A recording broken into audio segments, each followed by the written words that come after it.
Mystic Ascension, Part 8, Binah via Hod and Geburah. Binah is the dimension of creativity.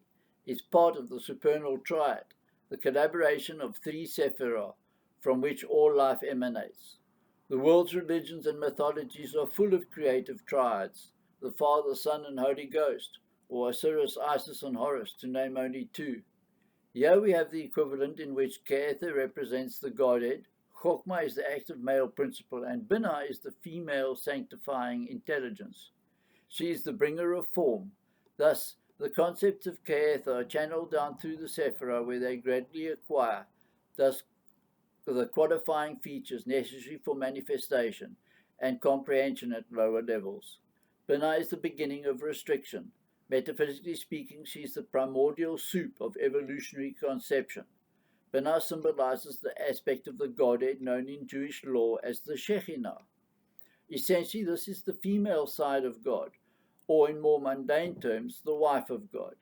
She is seen as the wailing mother mourning the exile of her people from the kingdom of heaven. She represents the divorce of the created from the creator, particularly when she manifests in Malkuth's world of matter. In Malkuth, the Shekinah requires elevation and transformation, but in Binah she exists as these qualities. She is the great mother goddess who gave birth to all creation, spider grandmother. Binah receives the fertilizing power of Chokmah and makes it finite. Silent, sophistic, and as a sorceress, she creates the form to contain the spirit. The musical note to attune you to this sephirah is A sustained. The scents that will assist you are jasmine and rose. The gods you can invoke here are all the creative feminine principled goddesses. When you are ready to begin pathworking, enter your sacral circle purified. Perform your exit rituals. Imagine entering the temple of Malkuth with its black and white square tiled floor. Complete your purification ritual and supplication to Gaia, asking for permission to leave Malkuth. If you get her blessing, stamp your feet 10 times when you're ready to begin pathworking. Face the left-hand hermetic door on which the symbol of the Caduce is. Think of journeying to Hod on the path of perpetual intelligence. Grind your teeth. The door opens in the orange and yellow tunnels of flashing lights before you. You travel up this path as you go. The tarot card that corresponds with this path is the Judgment card, and you think on this. You hear a blasting of Gabriel's trumpet in the background. As this happens, you meet the relevant God form, Elohim Tsabaoth, the host of the God of hosts. It has the golden wings raised and outstretched above its head, which is a blinding, overpowering brilliance. If this deity could be embodied, its limbs would be scarlet, and the rest of its body a pulsar of radiant blue, yellow, and green. Repeat the name Elohim Tsabaoth until you find rapport with this absolutic energy. Then request permission to travel through the dimension of Hod. Say, Elohim Tsabaoth, God of hosts, grant me permission to travel through this dimension of Hod. If the God form stands aside, behind Elohim Tsabaoth is an orange door with a symbol that looks like forked teeth. It is the Hebrew letter Shin, meaning tooth, embossed above it. Go through the door of Shin when you are ready. On the other side, you step into the Temple of Hod, which is fully walled and roofed. Its walls are covered with books of knowledge and information. On the right-hand side wall, there are 6 doors or exits. You recognize the orange door of Shin to Malkuth that you've just stepped through. The other doors lead to the neighboring sephirah. Look for the 23rd path called the Mem Path. This is leading to Geburah. Above it hangs its silver symbol. Stand in front of the golden door and imagine the feeling of love. The door opens and invites you in. The pathway's walls are covered in golden yellow flashing fractals. Everything being gained by deliberate abnegation and discomfort is relevant to this path. It represents the potential fruits from hardship. This especially includes unconventional processes and lessons that seem horrific to other people, but which are adhered to in the hope of reaching a spiritual goal. Mem means water, and this path certainly has water at your feet. So this path is one of purification because water cleanses. Transcendence is what is recognized. But those familiar with this path transcending the immediacy of the body's concerns and the fluctuating nature of the mind. You slow down as you observe the wave of energy in front of you, which you recognize as the God form, Elohim Geburah. You ask permission to travel through Geburah. Say, Elohim Geburah, grant me permission to travel through Geburah.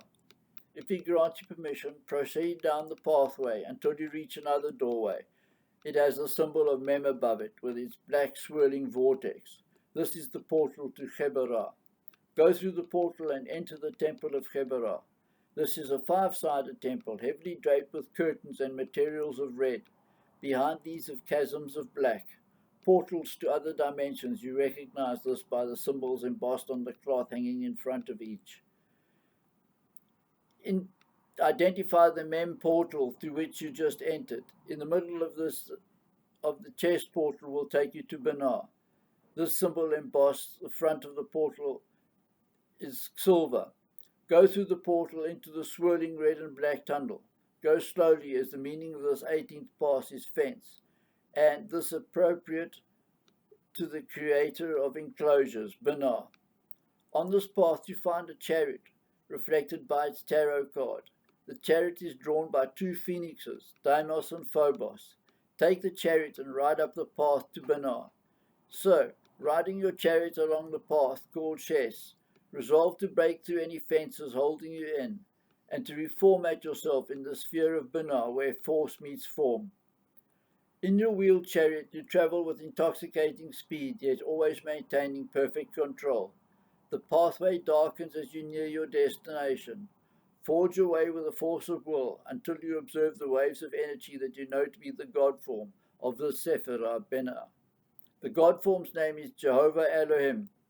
Become familiar and ask for its permission to enter Binah. Say, Jehovah Elohim, grant me permission to enter the Sephirah of Binah, and thank you.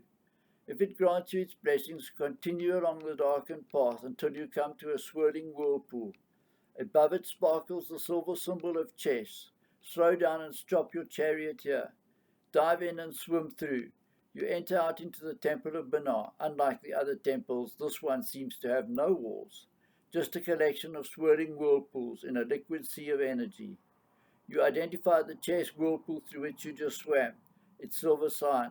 Across you is another whirlpool. This one has the symbol Daleth on it, and this whirlpool will take you to Chokhmah.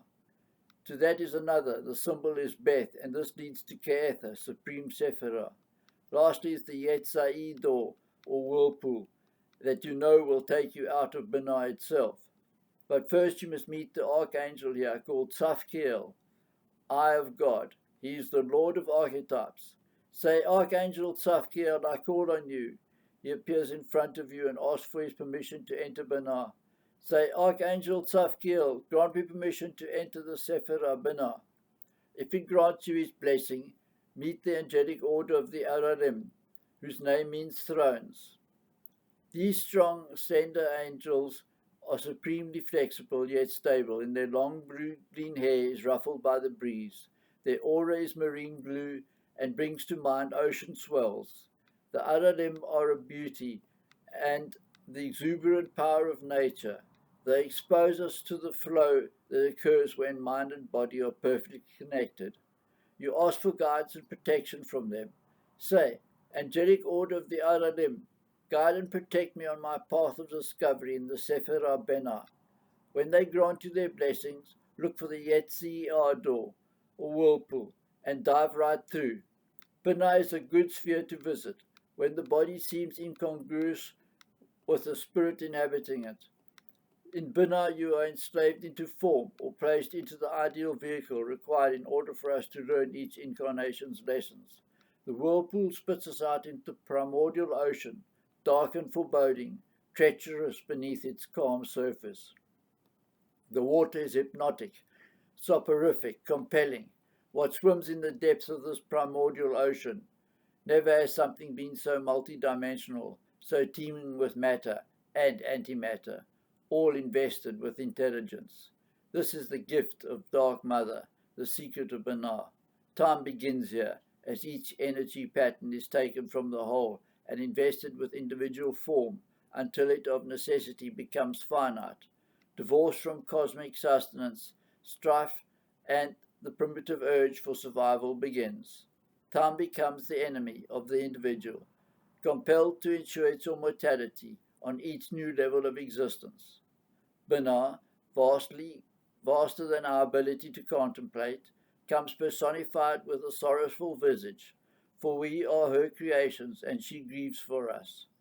She sees ahead and anticipates our demise.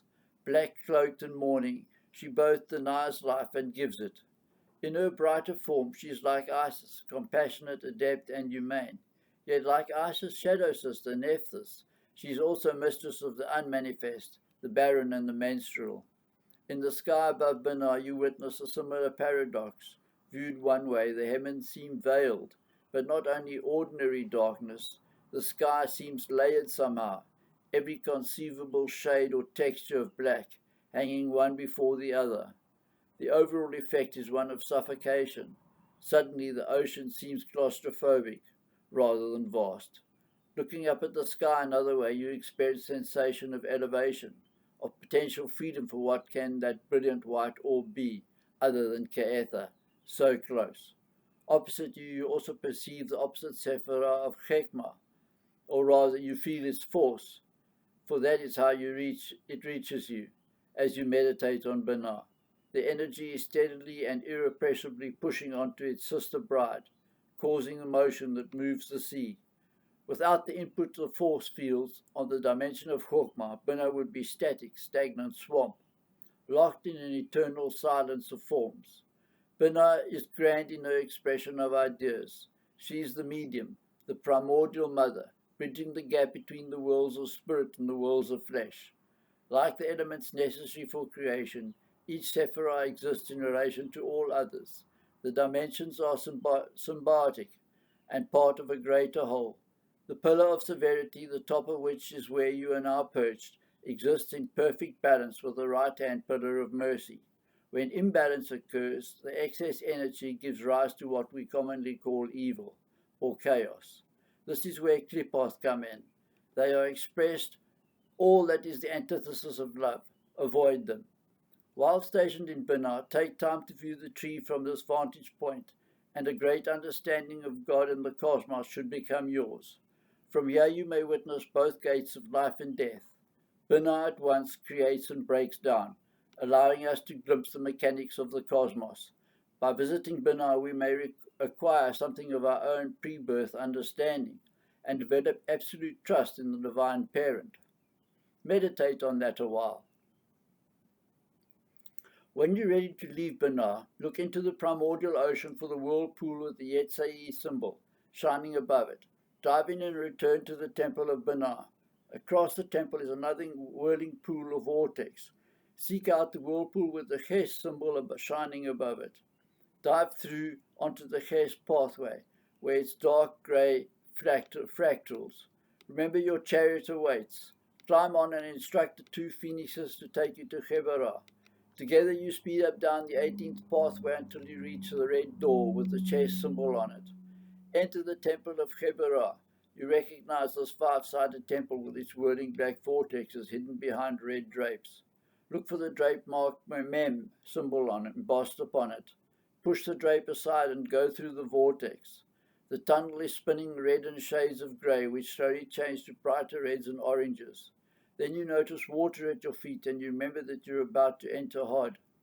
You slow down as you get to the Mem door of golden orange. Open it and go through it into the temple of Hod. You are back in the five-sided library temple with its wooden doors. Look for the Shin symbol on the door. Go towards and through that door. Find yourself on the 31st pathway to Malkuth. Its flashing fractals are bright and illustrious. At first you speed up, then you slow down as you see the mythic door approaching you. Stop and go through the door, returning into the temple of Malkuth with its black and white checkered floor. Look for the Yetzai door and exit your sacred circle. Ground yourself by rubbing your eyes. Sit and contemplate as you readjust to the confines of Malkuth. Leave your magical circle when you are ready. Join us for the next lesson in Mystic Ascension, Part 9, Chokmah via Chesed and Netzach. Please like, share, and subscribe with the links below. Merry part till next time we meet.